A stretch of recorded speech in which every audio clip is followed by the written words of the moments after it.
여러분, 우리가 영 분별을 잘 해야 됩니다. 왜냐하면 악한 영들이 우리 마음속에 악한 생각을 집어넣기 때문에 그렇습니다. 요한복음 33장 2절을 읽어보겠습니다. 다 같이 읽습니다. 마귀가 벌써 시몬의 아들 가룟 유다의 마음에 예수를 팔려는 생각을 넣었더라.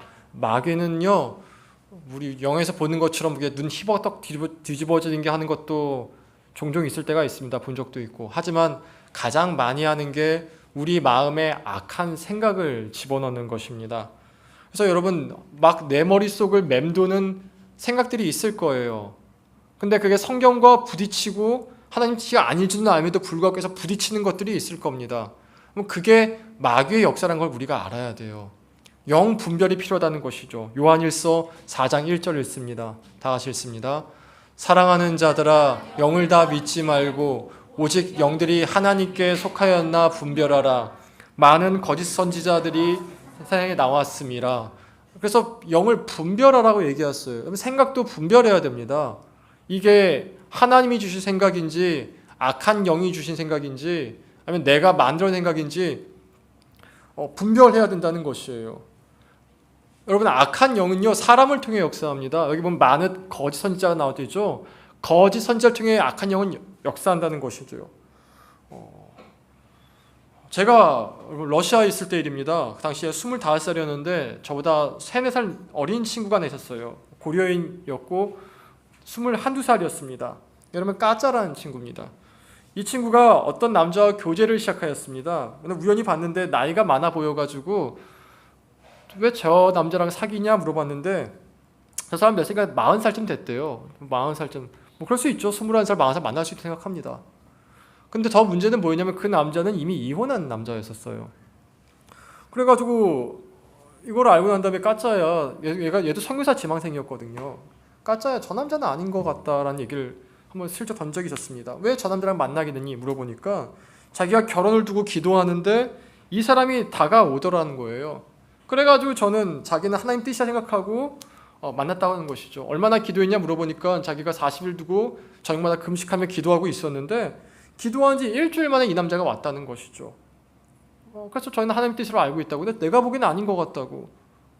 내 생각에 40일 기도 다 마친 다음에 만나는 게 좋을 것 같다 이렇게 얘기했습니다. 근데 자기는 아닌 것 같다 이렇게 얘기하면서 만나다가 결국에는 몇 달 만에 헤어졌어요.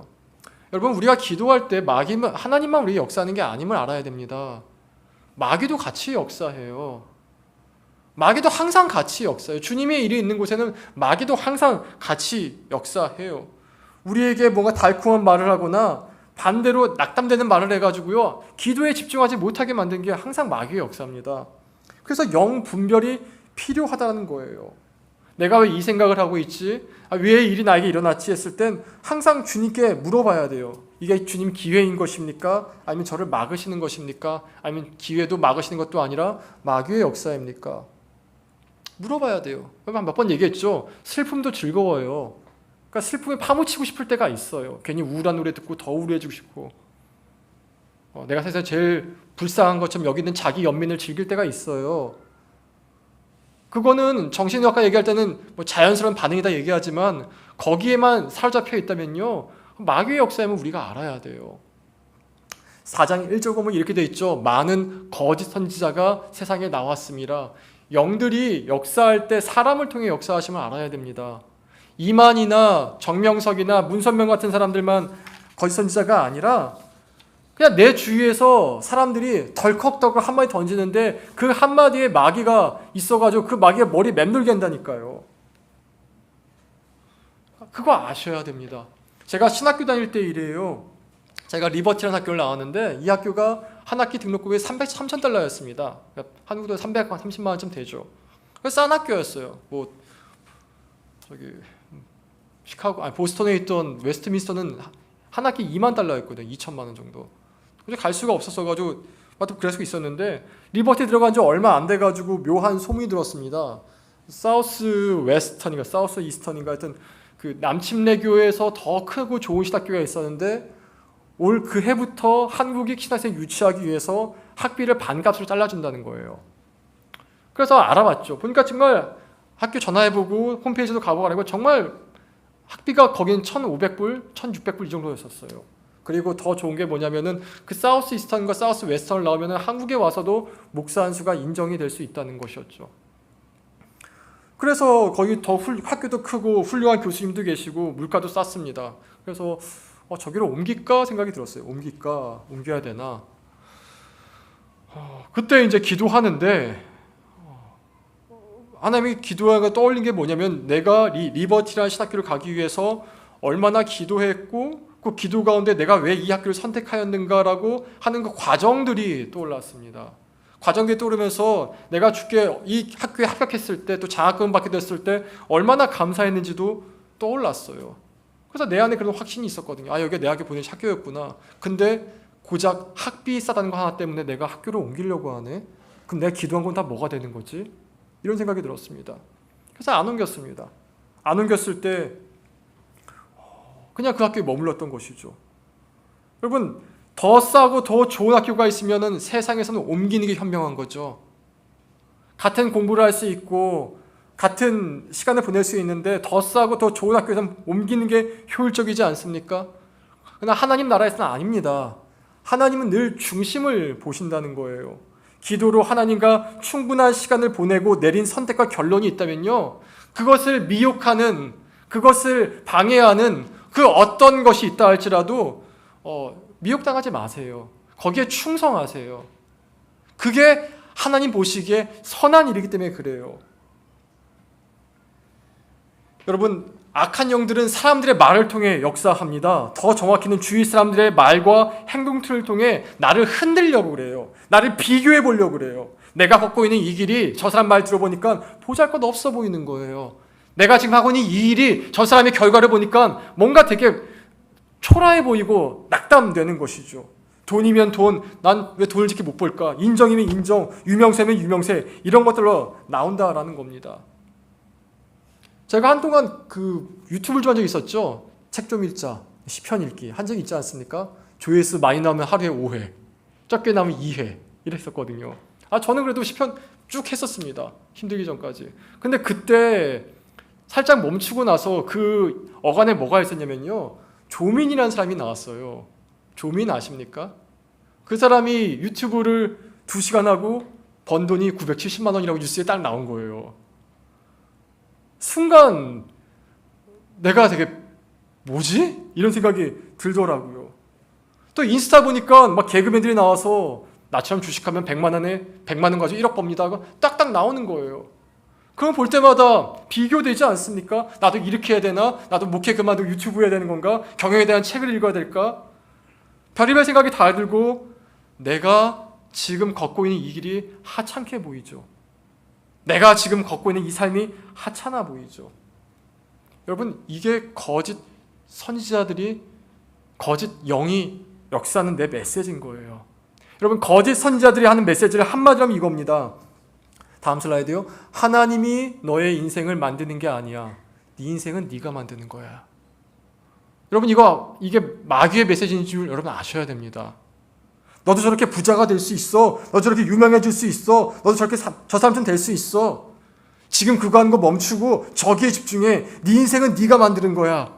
그리고 이 뒤에 숨겨진 말이 이거죠. 왜 하나님께 인생을 맡겨? 네 몫은 네가 쟁취해야지. 네 몫은 네가 쟁취해야지. 여러분, 네 인생은 네가 만드는 거에 나빠 보입니까? 아니죠. 오히려 자기개발서나 불교에서는 계속 말하는 것이기도 합니다. 모든 것은 너에게 달려있다. 네 안에 모든 답이 있다. 다 비슷한 말입니다. 네 마음에 다 답이 있다.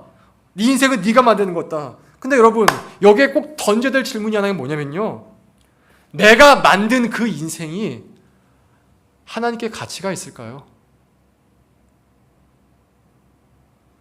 내가 인생을 만든 그 인생, 내가 열심히 노력해가지고 내 모든 걸 다 바쳐서 만든 그 인생이 과연 하나님 보시기에는 어떤 가치가 있을까요? 우리가 쟁취하려는 거 되게 다 비슷합니다. 경제적 여유, 성공, 사회적 성공, 명예, 인정, 이런 것들이 내 인생을 더 가치 있고 뿌듯하고 뭔가 자랑스럽다고 만들도록 하죠. 실제로 이런 것을 가진 사람이 더 행복해 보인다고 하고요. 성경은 모든 사람들의 인생, 이런 사람의 인생이건 이렇지 않은 사람의 인생이건 뭐라 얘기하느냐? 이렇게 얘기해요. 21절 전반부를 읽어보십시다. 21 전반부 해방되어까지 읽어보겠습니다. 시작. 그 바라는 것은 피조물도 썩어짐의 종로탄 데서 해방돼요. 그러니까 성경이 말하는 인간을 포함한 모든 피조물의 상태는요, 썩어짐의 종 노릇하는 상태라는 거예요. 썩어짐의 종 노릇하는 상태예요. 주님이 모셨을 때는 나와 전혀 상관없다는 거예요. 이 22절에 보면은 이 썩어짐의 종 노릇하는 상태를 이렇게 표현합니다. 너희가 함께 탄식하고 함께 고통을 겪고 있구나. 여러분, 우리가 볼 때 어린 나이에 큰 성공을 이루고 막대한 부를 이룬 사람이 인생에 만족하고 기뻐하며 즐거움으로 가득할 것 같지 않습니까?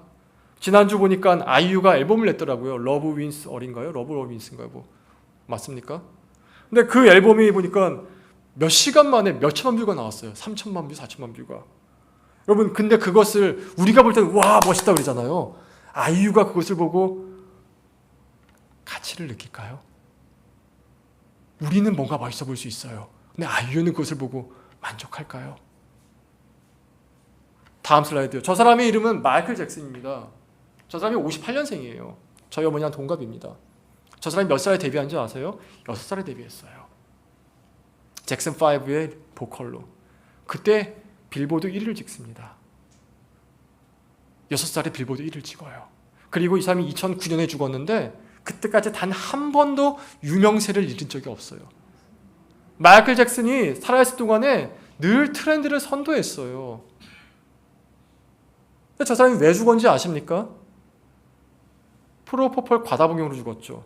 의사가 과다해가지고. 그럼 프로포폴 왜 맞았는지 아십니까? 마이클 잭슨이 불면증 때 맞았어요. 불안해 잠이 안 와요. 불안해서. 저 사람 집 가면 네버랜드라 가지고 집에 무슨 에버랜드 같이 큰 이런 게 있습니다. 저 사람은 부로서는 거의 다 이뤘어요, 정말로. 집안 놀이동산이 있다니까요. 근데 유명세가 있고 돈이 많다 할지라도 잠을 못 자요. 불안해가지고. 여러분, 이게 인간의 상태예요. 함께 탄식하며 함께 고통하는 상태죠. 성공이나 성취가 아무 의미가 없다가 하는 게 절대로 아니라 그것이 내 인생을 가치 있게 만들어주는 게 아니라는 거예요. 그럼 가치 있단 말은 이겁니다. 보물 같다. 보물이다. 그러니까 하나님 보실 때 가치 있다, 저 인생을 가치 있으라는 인생 이렇게 얘기할 수 있어요. 제 인생이 나에게 최고의 보물이야. 제 삶이 나에겐 최고의 보물이야. 그러면 하나님 보실 때 가치 있는 인생은 어떤 모습이냐? 오늘 본문을 보니까 그 인생을 이렇게 표현합니다. 한번 따라해 볼게요. 참고 기다리는 인생. 하나님 보셨을 때 부를 이루고 성공을 이루고 명예를 이룬 인생이 아니라 하나님 보셨을 때 가치 있는 인생은 참고 기다리는 인생이라고 말씀하세요. 24절과 25절 한번 읽어보겠습니다. 다 같이 읽습니다. 우리가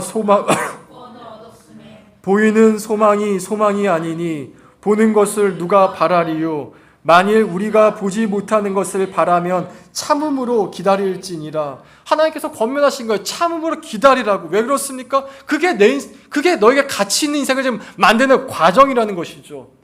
그래서 여러분, 주님께 가치 있는 인생을 만들어가는 사람은요, 수용적이에요. 수용적. 받아들인다라는 거예요. 받아들여요. 그러니까 내 인생을 받아들여요. 장애가 있습니까? 장애를 받아들여요. 나만이 가지고 있는 아픔이 있습니까? 그거를 받아들인다라는 거예요. 나는 해도 안 되는 것이 있죠. 그거를 받아들여요. 왜냐하면은 그것이 주님께서 나를 위해 주어진 주님의 베스트 라이프, 베스트 플랜임을 내가 받아들이기 때문이에요. 여러분, 하나님께서는요, 우리를 수용하세요. 그러니까 이런 질문 해봤을 거예요. 내가 정말 평생 동안 다 지은 죄가 단지 몇 분 만의 회개로 정말 용서되었을까? 이런 질문 던져본 적 없습니까? 내가 아침에 죄짓고 저녁에 회개하고 아침에 죄짓고 저녁에 회개하고 했을 때 이 회개와 죄를 반복해서 불구하고 주님은 이런 나를 용서해 주실까? 라는 질문 던져본 적 있을 거예요. 거기에 대한 성경에 대한 답은 뭐냐면요, 용서해 주신다는 거예요. 하루에 7번씩 70번이라 할지라도 주님은 490번 죄졌다 할지라도 491번째 다시 죽게 나왔을 때 주님은 수용하세요. 이게 얼마나 받아들이기 어렵는지 교회사를 보면 3세기부터 19세기까지 거의 모든 목회자들이 이거 가지고 질문을 던져요. 정말 주님이 이런 나를 받아주실까? 받아주실까? 근데 모든 목회자의 답이 똑같아요. 주님은 받아주셨다. 주님은 수용하시는 분이세요. 근데 그 수용하신 다음에 주님이 나를 내버려 두시는 것이 아니라 나에게 손을 내밀어 가지고 이제 나와 함께 가자 말씀하세요. 내 인생을, 이제 너의 인생을 나와 함께 동행하는 인생으로 하고 싶어 하는 것이죠. 근데 거기에 인도를 누가 하냐면 주님이 방향을 정하세요. 왜냐하면 주님이 목자이시기 때문에 우리는 양이고, 우리가 수용한다는 것은 하나님이 내게 주신 그 인생을 받아들인다라는 거예요. 그게 참음으로 기다리는 것입니다. 이렇게 말을 바꿔볼 수가 있어요. 내가 기도하고 주님의 인도하심이라고 생각하여 선택한 그 길에서 결과가 눈에 보이지 않는다 할지라도 참음으로 기다리는 겁니다. 기도하고 결혼하였는데 상대방이 내 생각과 너무 다릅니까?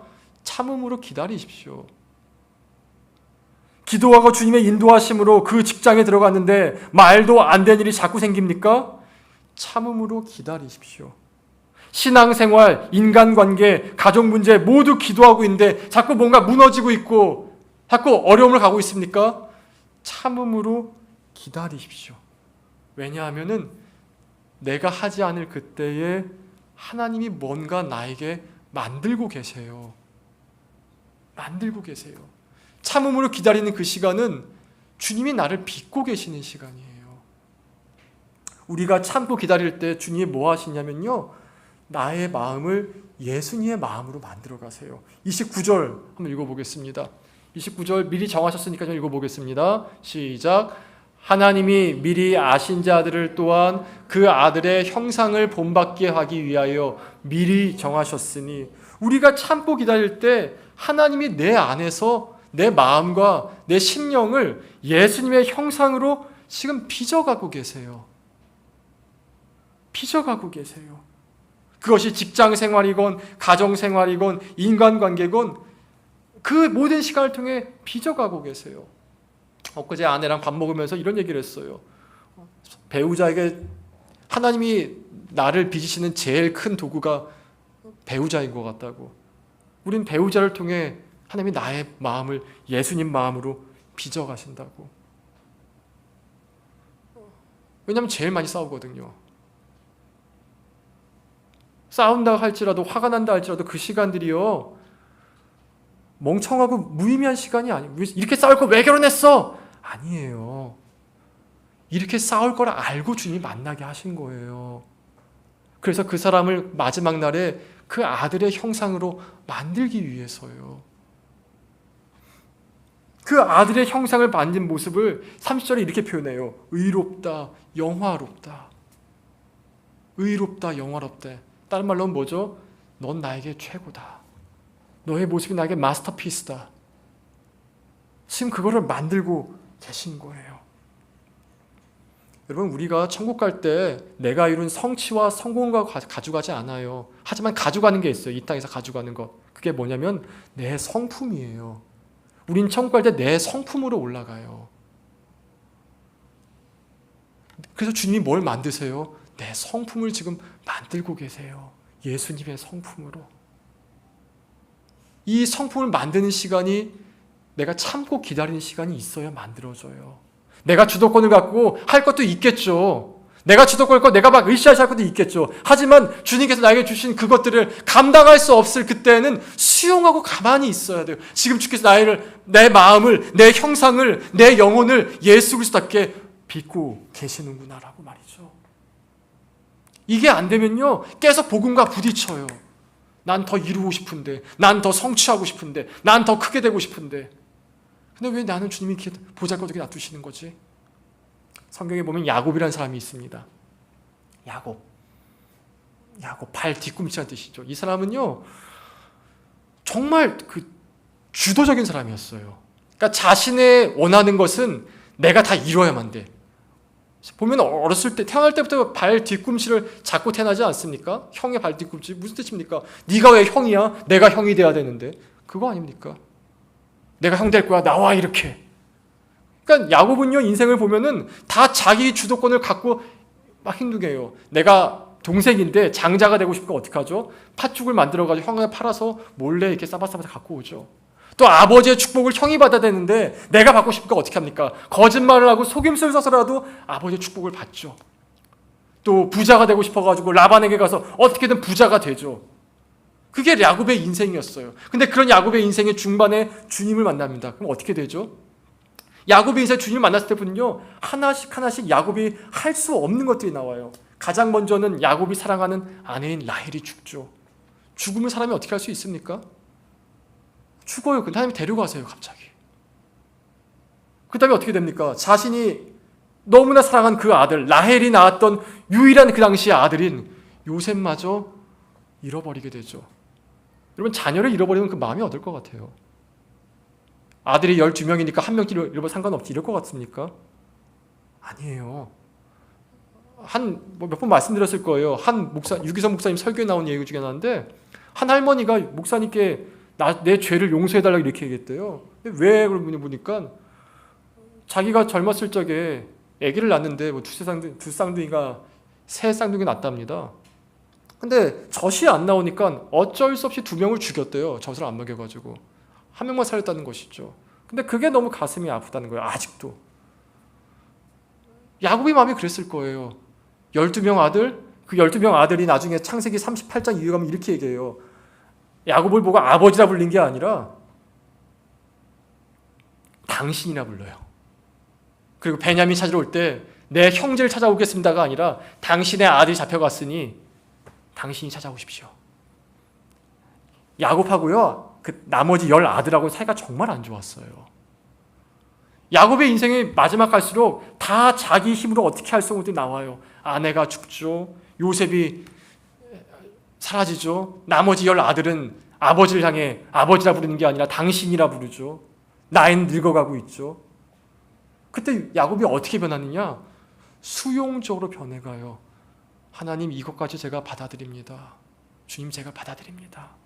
그래서 그 마지막 인생이 어떻게 됐느냐? 히브리서 11장 21절 보면 이렇게 되어 있습니다. 한번 다 같이 읽어보겠습니다.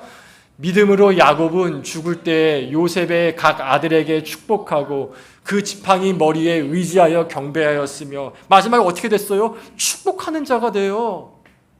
주도적 자꾸 내가 따라오라 이게 아니라 축복하는 자로 뒤로 물러왔다는 거예요. 또 경배하는 자가 됐어요. 축복하고 경배한다. 누구 모습입니까? 예수님 모습이죠. 야곱은 하나님이 주신 그 인생을 받아들여요. 받아들이면서 예수님답게 빚어가는 그 모습에 자신을 맡겼던 것이죠. 점점 유명세와 성공과 인정은 사라집니다. 하지만 더 귀한 것이 야곱 안에 만들어지게 됐어요.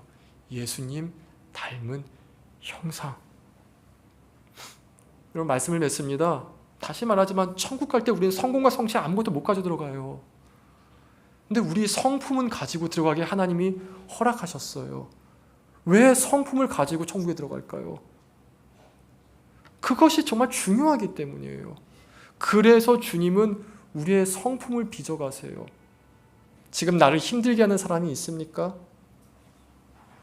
막 보디발의 아내처럼 보디발의 아내가 요셉한테 막 이렇게 모함하잖아요. 그런 사람이 있습니까? 시몬과 레이가 아버지 말 어기고 막 다 쳐 죽이거든요. 그런 사람이 있습니까? 나에게 불순종하고 나를 막 경록해 만들고 나의 발에 가시와같이 찌르는 그런 사람이 있습니까? 참고 기다리십시오. 세상은 물리치라 그럴 거예요. 칼로 목 쳐라 그럴 거예요. 세상의 방식입니다. 하나님의 방식은요, 참고 기다리십시오. 지금 하나님이 그 사람을 통해 여러분을 빚어가고 계세요. 다윗의 인생에 끝까지 함께했던 사람이 누구냐면 요압이었습니다. 근데 요압은요 다윗이 정말 싫어하는 인물이었어요. 너무 미워하고 싫어하는 인물이었어요. 나중에 우리가 지금 사무엘 하를 묵상하고 있죠. 묵상하신 분은 알 거예요. 요압이 얼마나 다윗의 말을 개무시하는지. 심지어 다윗이 세운 군대 장관이 아마사의 목까지 쳐버려요. 자기가 마음에 안 든다고. 국방장관이 쳐버려요. 요압은 그런 인물이었어요. 근데 하나님이 요압을 끝까지 다윗 곁에 두세요. 끝까지. 그리고 요압을 통해 다윗을 빚어가세요. 그런 다윗과 같이 마지막까지 순종하여서 결국에는 예수님 닮은 성품으로 만들어가는 주님의 손길에 순종하는 은혜가 있길 진심으로 기원합니다. 우리 기도하시겠습니다.